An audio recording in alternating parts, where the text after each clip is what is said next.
Hello and welcome to another episode of Beer Man's No Bull Beer Reviews.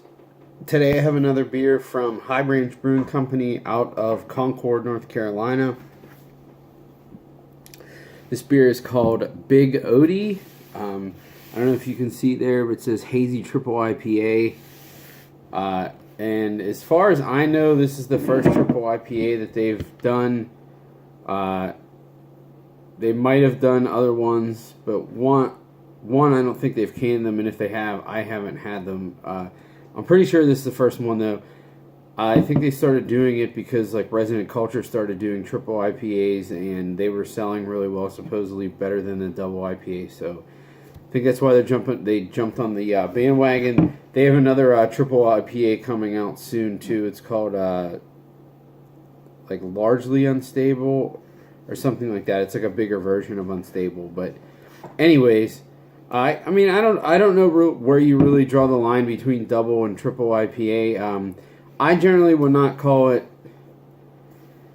a double IPA a triple IPA until it at least gets into the double digits as far as alcohol. Because really, to me, anything that's under 8% I would consider a single IPA. So if you're saying 9.5 is a triple, then does that mean a double is only 8 to 9? I mean, it doesn't really make much sense. But anyways, it's not just, I'm not hating on them for that. They all do it. It's marketing. It's whatever, and that's fine. But that's just my own thoughts on the whole matter. But either way, I'm excited for this. Just because it's another IPA from these guys, and they do really great stuff. So, and there's no description on the can. Of what hops are in this, so it does say it contains lactose, which is interesting because I didn't think most of their stuff does, but especially because it's called Big Oaty too. I'm guessing their intention was to make it like a really soft, juicy one. So we'll see.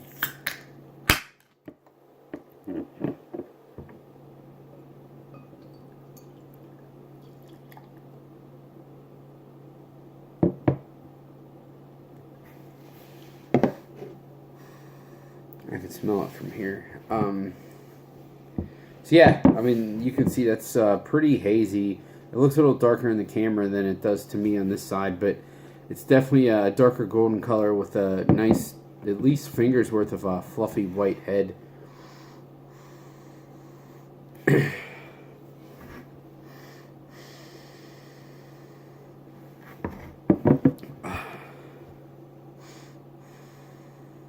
Sorry, I'm just trying to pick up everything.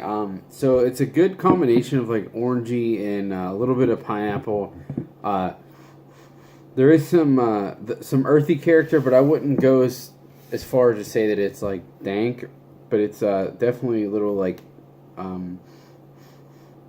earthy, but it's not really floral either. Just kind of like that general like forest aroma. Maybe because it's a little piney. Or it's kind of like under-ripened mango that sometimes is like gives off like a pine character. It smells really nice.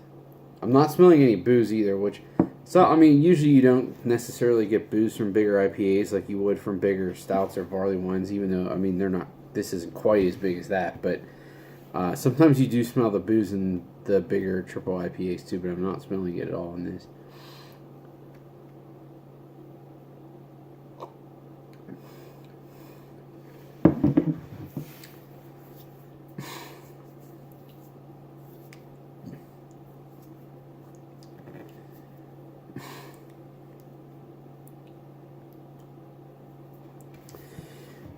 That's interesting. So my problem with triple IPAs is they're just generally too sweet for my liking. I think, especially when you're dealing with New England style, which is what most of them are nowadays or in general, because most people, triple IPAs weren't really a big thing until this style came about anyways, but other than like Pliny the Younger and Exponential Hoppiness and those types of beers, usually they're all just like really sweet, and I guess to get the actual alcohol to a certain level, the attenuation percentage isn't going to change. So you have to go, maybe from, and I'm just thinking in like 5-gallon batch terms, but maybe you have to go from 12 pounds to 16 pounds of grain, but you're only getting attenuation on 75% of those additional grains. So that means you're adding an additional pound of pound or whatever that converts into sweetness. So I think just naturally they're going to be sweeter.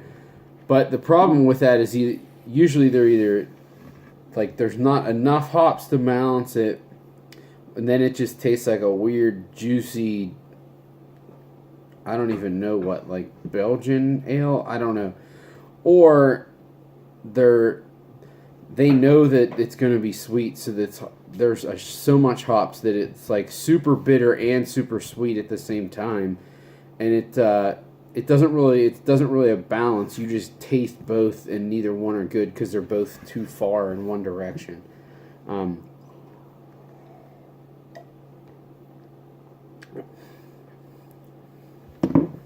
But this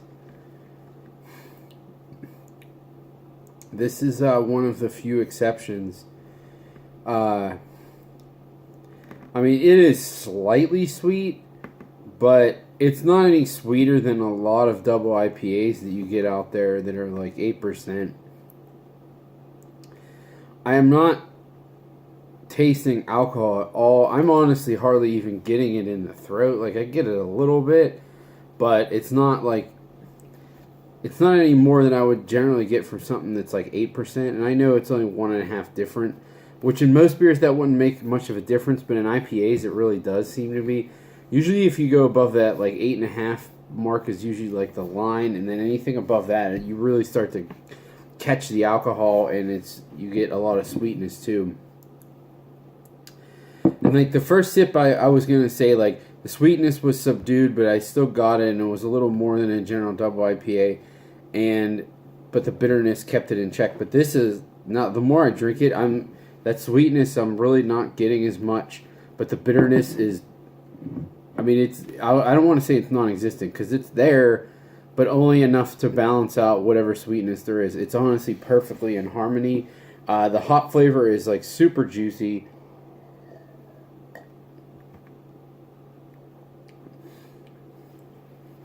Just a ton of peaches and oranges.